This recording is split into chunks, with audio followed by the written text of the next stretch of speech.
start. My recording also you can start.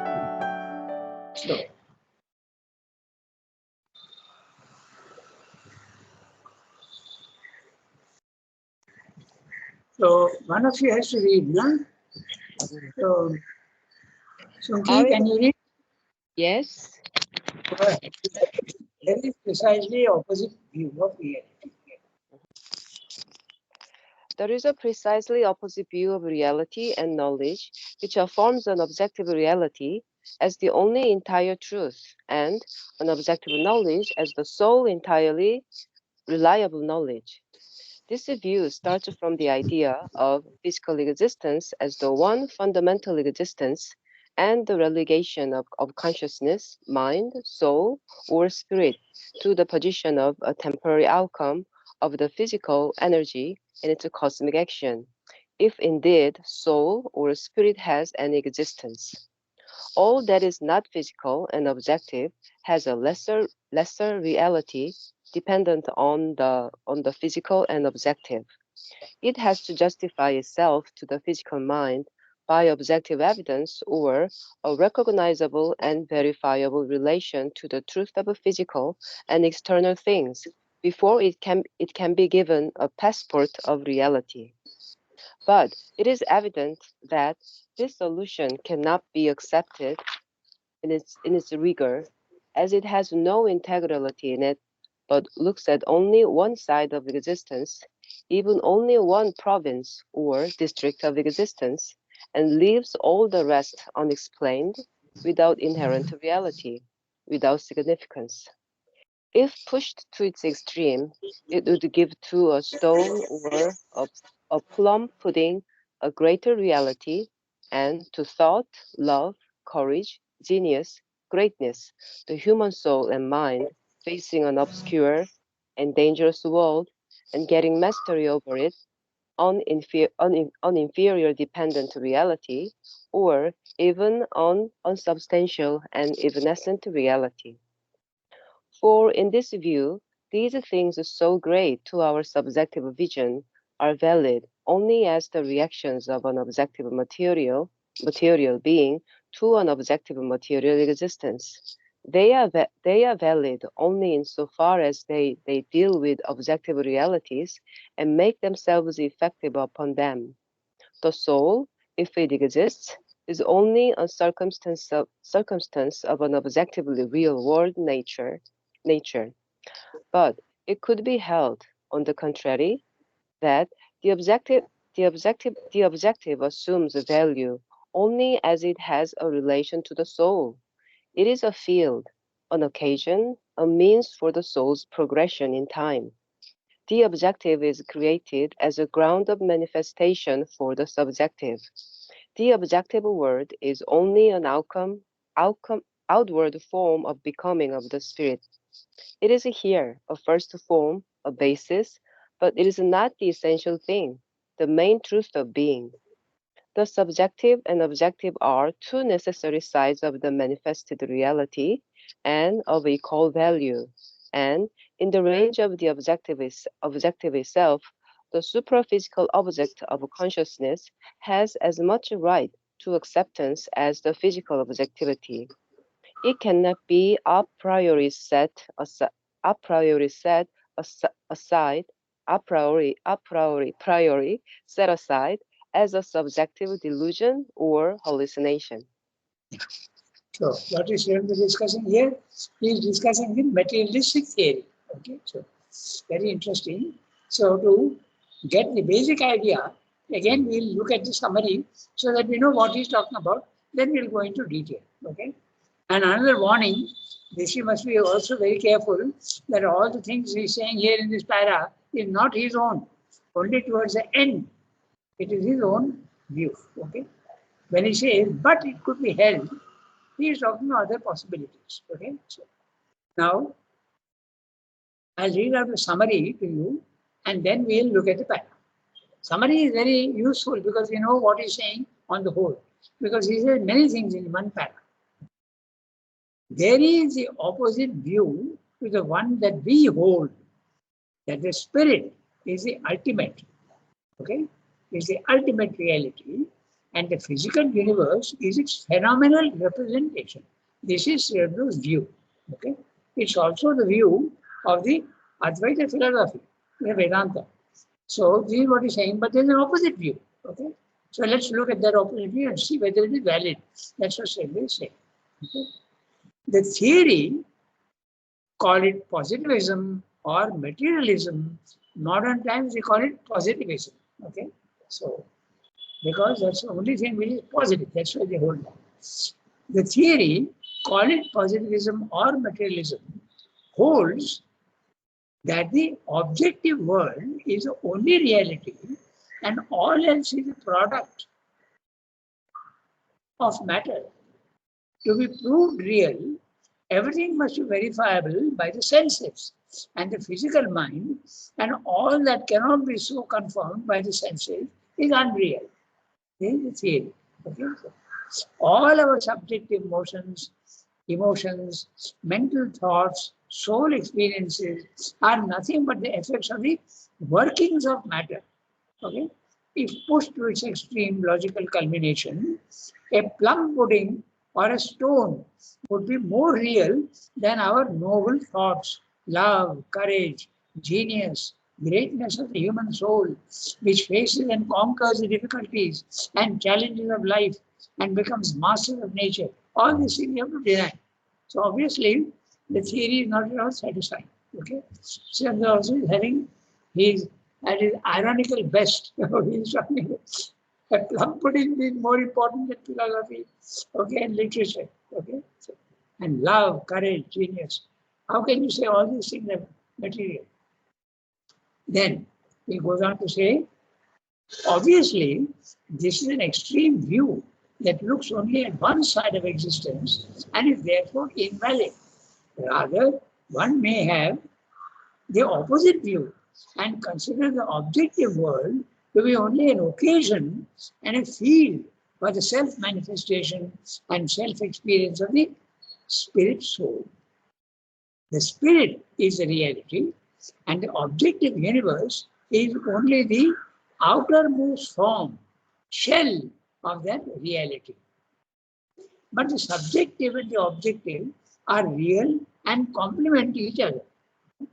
Matter is real, but the spirit too is not a hallucination, rather a greater reality. Okay? Spirit is real, but matter is not only a shadow, an illusion, it is the house, the habitation of the Lord. This is Redwood view. Okay? So this is what he's saying. You can take the opposite view. Now, with this idea, we go on to each sentence and see the language. Okay? There is a precisely opposite view of reality and knowledge which affirms an objective reality. Now, this objective and subjective, you must be clear. Subjective is that which is within you, okay? It is subjective. My emotions, my thoughts, okay? Everything is subjective. And what exists outside the universe, independent of me, even if I disappear, the river will not disappear, the tree will not disappear, the buildings will not disappear. All that is the objective world. Okay? So, there is precisely an opposite view of reality and knowledge, which affirms an objective reality as the only entire truth, and an objective knowledge as the sole entirely reliable knowledge. This view starts from the idea of physical existence as one fundamental existence and a relegation of consciousness, mind, soul, or spirit to the position of a temporary outcome of the physical energy in its cosmic action. If indeed the soul or spirit has any existence. Materialism holds that there is no such thing as soul or spirit, and even if it does exist, it's a product of matter.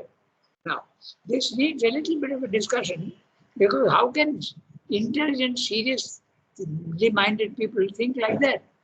So, in India also we have Charvakas. In fact, in Tamil Nadu, okay, we have both the political parties, okay, AIDMK and DMK, are all absolutely materialistic. not only materialistic, they are anti-Hindu because they all take their philosophy from EVK, Periyar. And he said it is blind faith should be thrown out of the window. Okay? You should be absolutely rational. So the entire Tamil Nadu is absolutely politically is influenced by this. I hope it changes soon. Anyway, so this is a materialist. Now, when you tell a materialist, Indian materialist, what are you saying? That my thoughts and my emotions are products of matter? How can you say that? Then he will reply to you in this way. He will tell you, take tuna. Okay? Tuna means lime. It is white. Okay? Take a pan.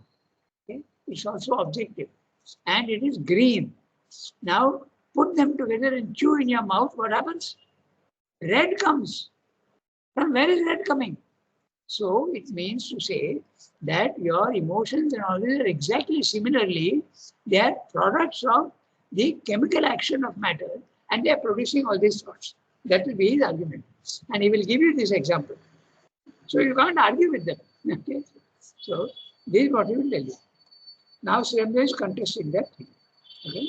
He's saying there is precisely opposite view of reality and knowledge which affirms an objective reality as the only entire truth, and an objective knowledge is the sole entirely reliable knowledge. This view starts from the idea of physical existence as the one fundamental existence and the relegation of consciousness, mind, soul, or spirit to the position of a temporary outcome of the physical energy in its cosmic action, if indeed soul or spirit has any existence. So they will insist. So you can't challenge them in any way. Okay, so all attempts to prove that God exists is not valid because you can't prove God. They can always give a counter argument. Okay, so I read the next sentence. All that is not physical and objective has a lesser reality dependent on the physical or objective. Okay, so this is the one who is a little more rational-minded materialist. He will tell you that yes, it is true that your thought is not physical, your emotion is not physical. I agree, but they are products of matter. So they are less real, maybe less material, and yet they belong to the material world. That was his argument. Okay, that's what they will say. All that is not physical and objective has a lesser reality dependent on the physical and objective. It has to justify itself in the physical mind by objective evidence or a recognizable and verifiable relation to the truth of physical and external things before it can be given a passport of reality. Okay? So they will admit that your thoughts are real because they will say it has to be related to the physical universe. If you have a thought and you put it into action, it is related to the physical universe, therefore it is acceptable. Okay? But now said very sweetly, okay? But it is evident that this solution cannot be accepted in its rigor. Okay? Rigor means absolutely rigidly logical, you can't accept. Why? As it has no integrality in it, but looks at only one side of existence, looks only at matter. Even only one province or district of existence and leaves all the rest unexplained. And what is to be explained? He will give you a list. Okay? Without inherent reality, without significance, if pushed to its extreme, it would give to a stone or a plum pudding a greater reality than to thought, love, courage, genius, greatness, the human soul and mind, facing an obscure and dangerous world and getting mastery over it in an inferior, dependent reality, or even an unsubstantial or evanescent reality. All these things, courage, okay, and love, all these things are absolutely, they are only products of the physical, chemical reactions of matter. For in this view, these things, so great to our subject, by the way, enjoy the irony. Okay? He is putting a plum pudding because he is But plum pudding is something that tempts man, and it is something very you can enjoy your vital. Okay, so that is more important than literature or Shakespeare or Shendu's poems. Okay? It's more real than that. So, Shendu's humor is sometimes absolutely devastating. Okay? For in this view, these things so great to our subjective vision are valid only as a reaction of an objective material being to an objective material existence. They are valid only so far as they deal with objective realities and make themselves effective upon them. The soul, if it exists, is only a circumstance of an objectively real world nature. They are byproducts. The soul is a byproduct of world nature. Now, Shendu is saying, but it could be held, okay, on the contrary, that the objective assumes value only as it is a relation to the soul. Okay? It's a field, an occasion, a means for the soul's progression in time. So, this is the opposite view to the materialistic view. The field, an occasion, a means for the soul's progression. Matter, the material world, is only a stage on which the drama of the soul is being enacted. This is a field, that's what he's saying. An occasion, a means for the soul's progression. The objective is created as a ground of manifestation for the subjective. Okay? And when you are going to perform a drama, you need a stage. So the world is a stage, and the drama is the adventure of the soul, okay, coming down and playing out its part. Okay? So the objective world is only an outward form of becoming of the spirit. It is here a first form, a basis, but it's not the essential thing. The main truth of being, the subjective and objective, are two necessary sides of the manifested reality and of equal value. In the range of the objective itself, the supraphysical object of consciousness has as much right to acceptance as the physical objectivity. It cannot be a priori set aside as a subjective delusion or hallucination. The word a priori is, without any argument, right from the beginning you say that this is only truth. That is a priori. Okay, so it's a Latin verb saying you start with that. It's a theorem that you start with. So the theorem is not acceptable because you're not looking at the other things. That's what Shendu is saying. Okay, so now, and just a small comment on subjectivity and objectivity is very interesting. At the highest level, there is only God. Subjective. There is no object. He is the only one who is there. But he creates the universe with his power and consciousness, and that becomes the object.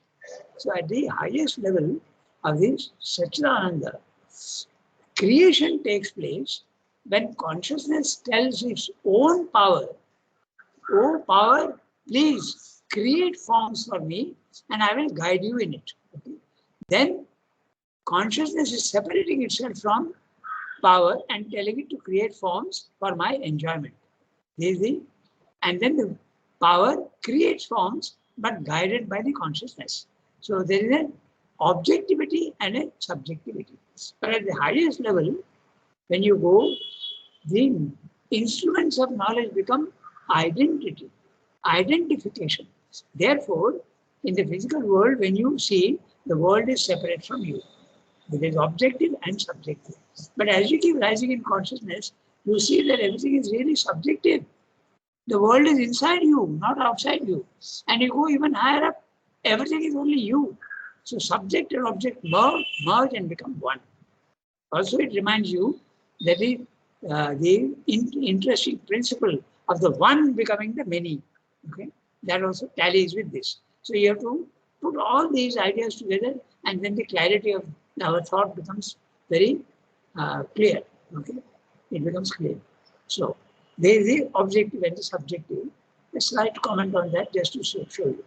At our level, everything is seemingly objective, except our own thoughts and our own emotions. But as you keep going higher and higher, you see that your consciousness was limited because of your ego consciousness, and you were thinking yourself to be separate from everybody else. But as you keep going higher and there is a cosmic consciousness, you see that the whole world is really within you. Okay, so then the objective becomes the subjective. Okay, now we can go to the next one. In fact, subjectivity and objectivity are not independent realities, but depend upon each other. So, yeah, Archana, you can read. Okay.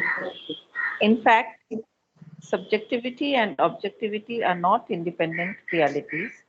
They depend upon each other. They are the being. Through consciousness looking at itself as subject on the object, and the same being offering itself to its own consciousness as object to the subject. The more partial view concedes no substantive substantive reality to anything which exists only in the consciousness, or, to put it more accurately, to anything to which the inner consciousness or sense bears testimony, but which the outer physical senses do not provide with a ground or do not substantiate. But the outer senses can bear a reliable evidence only when they refer their version of the object to the consciousness, and that consciousness gives a significance to the report, adds to its externality its own internal intuitive interpretation, and justifies it by a reasoned adherence. For the evidence of the senses is always by itself imperfect, not altogether reliable, and certainly not final, because it is incomplete and constantly subject to error. Indeed, we have no means of knowing the objective universe except by a subjective consciousness, of which the physical senses themselves are instruments. As the world appears not only to that, but in that, so it is to us. If we deny reality to the evidence of this universal witness for subjective or for supraphysical objectivities, there is no sufficient reason to concede reality to its evidence for physical objectivities. If the inner or the supraphysical objects of consciousness are unreal, the objective physical universe has also every chance of being unreal. In each case, understanding, discrimination, verification are necessary. But the subjective and the supraphysical must have another method of verification than that which we apply successfully to the physical and external objective. Subjective experience cannot be referred to the evidence of the external senses. It has its own standards of seeing and its inner method of verification. So also supraphysical realities, by their very nature, cannot be referred to the judgment of the physical or sense mind except when they project themselves into the physical, and even then, that judgment is often incompetent or subject to caution. They can only be verified by other senses and by a method of scrutiny and affirmation which is applicable to their own reality, their own nature. Okay, so he is now he's discussing the subjective and the objective. Okay, so a little bit of a comment on that, and then we'll read the para. Okay, so what he's saying is that in knowledge, okay, there is the knower. I am the knower, and there is something to be known. That's it. I am the knower, I am subject, I am the subject. And there is something to be known in the physical world, that is the object. Okay. And if I have to know, then the object and the subject are connected by knowledge. So in other words, there is a knower, there is something to be known, and there is a connection between the two, and you get knowledge. Okay. So this knowledge at the lower level, this knowledge is through instruments. Okay. Whatever you want to know, you have to use instruments. So at the lowest level, the instruments play a very important part. Without instruments, you can't have knowledge. Even science is telling you that very clearly. So there is a knower, there is a to be known, and there is a knowledge which is using instruments. Okay. At our level, at the lowest level, the instruments of knowledge are the senses. If the senses are not there, the world doesn't exist for you. In other words, your consciousness is creating, and with the senses, it is creating the world for you. So actually the world is only subjective. It's your own mind that is creating the universe. That's what you see when you go up to the cosmic consciousness.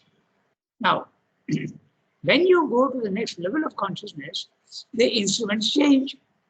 The instruments are not anymore your physical senses. They become subtle senses. Okay? The gross instruments of senses are replaced by subtle senses. What is a subtle sense? Subtle sense is sight without eyes. Subtle sense is hearing without ears. Subtle sense is smell without the nose. The subtle sense is taste without the tongue. Okay? So this sounds funny, but if you think of your dream, when you are dreaming, you are seeing and you are hearing. Are you hearing with your ears and are you seeing with your eyes? No. So there is a subtle sight and a subtle, and there are also all the subtle senses are there. Okay. Now, if you go to the next level of consciousness, these subtle senses also are not valid anymore. Okay. So what do? You start using direct sight. Okay. Sight becomes the instrument of knowledge. Drishti and Shruti. Okay. These Drishti becomes absolutely the then as you keep going higher and higher, Drishti and Shruti give way to identity. That becomes the knowledge. And when you have identity, subject and object are merging and become one. Okay? That's a cosmic consciousness also. You realize that the whole universe is within you. There is no object. You are the subject and you are the object yourself. Okay? So this is what basically you keep in mind. Then we will read what he's saying. The para that we read just now, this is what he is discussing. I am reading each sentence. In fact, subjectivity and objectivity are not independent realities. Okay? You can also think of it in another way. Subject is spirit and object is matter. Okay? You can use all sorts of different words, but ultimately it will come to the same thing. The truth is really simple, but when we are trying to understand, there are so many different ways of looking at things that we get confused. Now, subjective and objective also can be seen as spirit and matter, or you can also think of it as Purusha and Prakriti. Purusha is the consciousness, Prakriti is the gross nature outside. Okay, so all this is the same, subject and object. In fact, subjectivity and objectivity are not independent realities. They depend upon each other. Now, this is what the Sankhya philosophy says. There is Purusha and there is Prakriti, and they are always separate, but they have to support each other. This is Sankhya philosophy, because it's not gone higher than that level. When you go to the spiritual planes of consciousness, Sankhya is valid, because Purusha and Prakriti seem to be different. Only up to the overmind level, okay, the spirit and matter are separate. Both are real, not unreal. Both are real, but they are separate. They are supporting each other. They are in link with each other. They are connected, but they are both separate. Only when you go to the highest level, the supramental, then they are not separate anymore. They become one. Subject and object merge and become one. With this background, we should be able to understand what he's saying. In fact, subjectivity and objectivity are not independent realities. They depend upon each other. They are the being through consciousness looking at itself as subject on the object, and the same being offering itself to its own consciousness as object to the subject. So, this is what he's saying here. This phenomenon operates at this Satchidananda level. Sat Chit, Shakti and Ananda are all the same. Okay? The consciousness has got a substance and it's also got power and it wants to create. So when it wants to create, subject consciousness looks separately at its own power. So the beginning of object has started. Okay? And tells its own subject, actually it's telling itself, but it tells its power, please create forms using my substance. So all creation needs a substance, and at the highest level also there is substance which is being used. So Prakriti does that. It follows, and with the guidance of the Purusha, it starts making forms which the Purusha is enjoying. Okay? And while it is creating forms, there is Ananda everywhere. Okay? So that's what Zen is saying here. If you look very carefully, you'll see. They are the being through consciousness looking at itself as subject on the object, and the same being offering itself to its own consciousness as object to the subject. So I told you just now what happened. So the consciousness is telling the object which is itself. This consciousness is telling the power which is itself that make forms for me. Okay? So it is telling itself as a, so subject and object are all, they complement each other. Okay?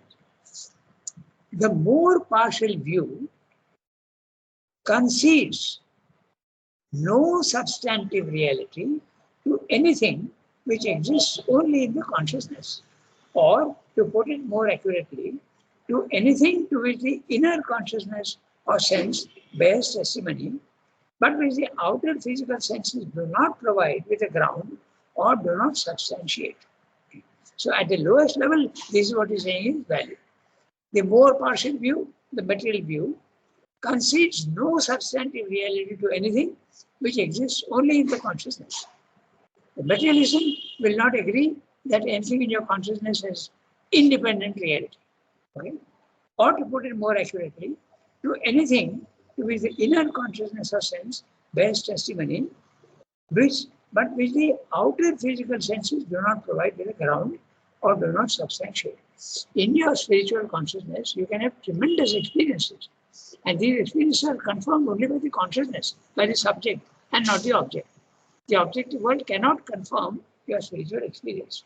But the thing is that the spiritual experience is 10 times more concrete, 10 times more real than the physical world. So those who have experiencing that, for them it is absolutely a reality. But this material man does not see and that does not accept. That's what's being said.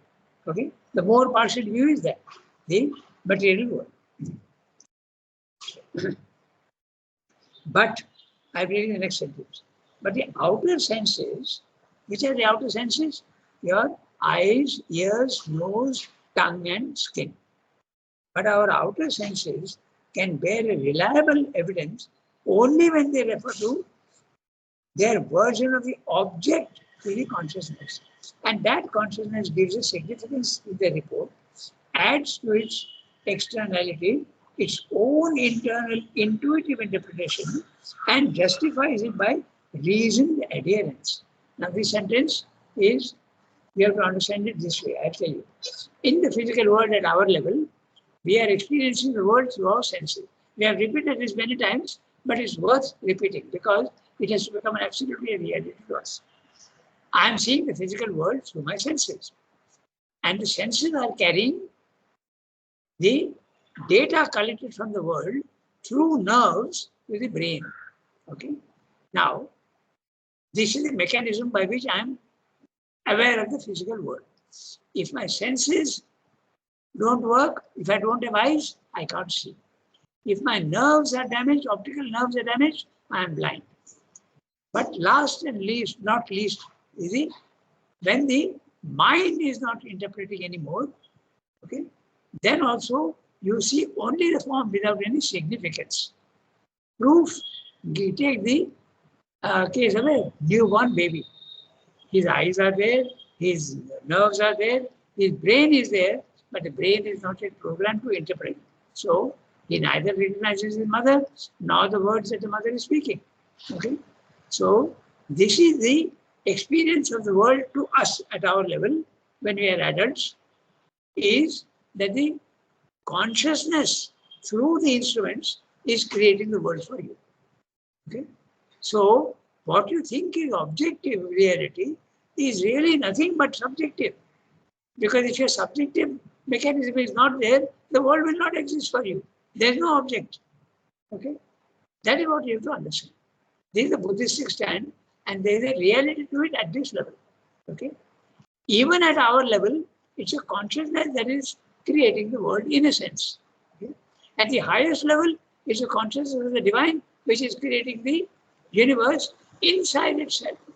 At our level, it is outside ourselves, but there it is inside itself. There is nothing else except the divine. And he creates the world within himself by separating himself from consciousness and power. He separates himself and creates. So that's the beginning of the objectivity. Okay, so read that sentence again, then you see exactly what he said. But the outer senses can bear a reliable evidence only when they refer to their version. What is their version? The data collected from the physical world, the version of the object to the consciousness, your mind. And that consciousness gives a significance to the report. The significance of the report is interpreting what you are seeing. Okay? Adds to its externality with its own internal intuitive interpretation and justifies it by reasoned adherence. So, apart from these physical senses and the physical nerves and the brain, apart from that also, you have reason, you have discrimination, you have intuition. All these things come and give a reality to the physical world. Okay? That's exactly what said this. For now, the evidence of the senses is always by itself imperfect. That's very clear. Okay? Because our eyes don't see everything, but there are chameleons who see much better. I can't see at the back of my mind, but a chameleon can see at the back because it's got eyes that move, okay, in their sockets. So that is much better. Then the eagle has got a sight which is 10 times sharper than mine. Okay? The dog has got ears which the human being can't hear. So our senses are very imperfect. Nature can make better instruments, but has not. Okay, so for man. So that's why Ishwar is saying our sense, evidence of sense is always itself imperfect, not altogether reliable, and certainly not final, because it is incomplete and constantly subject to error. In fact, even the eyes can even have color blindness. Okay, my ears are now can't even hear correctly. So all very, very imperfect senses. Okay? Subject to error. Indeed, we have no means of knowing the objective universe except by our subjective consciousness, of which the physical senses themselves are instruments. So we come back to the idea that there is a knower, which is a subject, there is a to be known, which is the object, and there are knowledge which connects the two, and knowledge is using instruments. And as we keep traveling higher and higher, the instruments go on changing. Okay? And that also is very obvious when you think of it in this way. Okay? If I want to know what the atoms are, okay, or the cell in a tissue, in a living tissue, if I want to know cells, I have to use a microscope. I can't use my eyes. I have to change the instrument. So, depending at which level you are, your instruments of knowledge also have to be different. If I want to know the constellations and the galaxies in the physical world, I can't use a microscope nor my eyes. I have to use a telescope. I'm changing the instrumentation. So depending at which level you are, your instruments also go on changing. That's what Swami pointing out. Okay? Indeed, we have no means of knowing the objective universe except by our subjective consciousness, of which the physical senses themselves are instruments. Okay, clear. As the world appears, not only to that, but in that, so it is to us. If we deny reality to the evidence of this universal witness for subjective or for supraphysical objectivities, there is no sufficient reason to concede reality to its evidence for physical objectivities. If the inner or the supraphysical objects of consciousness are unreal, the objective physical universe has also every chance of being unreal. There are layers of consciousness. Where you go, the physical world disappears. That's what Stanley is pointing out. In each case, understanding, discrimination, verification are necessary, just as in science. Even in spiritual experience, you have to have understanding, discrimination, verification are necessary. The Mayavada and the Buddhists are not doing that. They are going and the data given to you, the physical world is unreal, you believe. But you're not using your understanding, you're not using your discrimination, and you're not verifying. That's exactly what science does. And to that extent, science is very meticulous and very, very correct procedure. But the subjective and the supraphysical must have another method of verification. In other words, the instruments of knowledge must change. That's exactly what we pointed out. Okay? But that which we apply successfully to the physical and external objective. Okay? The one second. In each case, understanding, discrimination, verification are necessary. But the subjective and the supraphysical must have another method of verification than that which we apply successfully to the physical and external objective. In other words, the subjective realities, we can't use our physical senses. We have to use other instruments of knowledge. Okay? Subjective experience cannot be referred to the evidence of external senses. It has its own standards of seeing and its own inner method of verification. So also, supraphysical realities, by their very nature, cannot be referred to the judgment of the physical or sense mind, except when they project themselves into the physical. And even then, that judgment is often incompetent or subject to caution. Okay? What's he saying? He's saying the subjective realities sometimes precipitate themselves into the physical. Then you have to be very careful. Okay? There's a constant interaction between all the planes of consciousness. And science is trying to find out all these. There are so many different phenomena that take place. Poltergeist, okay? Then the ghosts. So many phenomena where the subjective is entering into the objective world. There's a mixture. Okay, so that's what Sandhu Pandit is often incompetent to subjective person. They can only be verified by other senses. There you are. We spoke about the other senses. At each level, the senses go on changing. They become subtler and change altogether. And by a method of scrutiny and affirmation, which is applicable to their own reality, to their own nature. So, there is what he's saying. We have already gone 3 minutes past our time, so we have to stop here. So, okay, the basic idea, if you keep in mind, and he discusses this in another chapter altogether, probably the next chapter, where he says that there is the whole process of knowledge boils down to this, that there is someone who is a knower, there is something to be known, and there is a connection between them, and he uses the words percipient, the percept, and the perception. Or you can use the words the knower, the to be known, and the knowledge. Now, if you see sometimes that something is not real, you have to examine what is the relation between these three things. The percipient, the one who is perceiving, the percept, that which is being seen, and the connection between the two. That's a very complicated chapter, but we'll come to that later on. Okay, so we can stop here today, and Sunki has to make a note. There are different orders of reality. Yes, I'd like to know. Yeah, there are different orders. So we stop today. Okay, I'm cutting the link. Thank you, Rangada. Thank you, Rangada. Au revoir. Thank you, Nanda. Au revoir. Thank you. Have a nice day, everybody.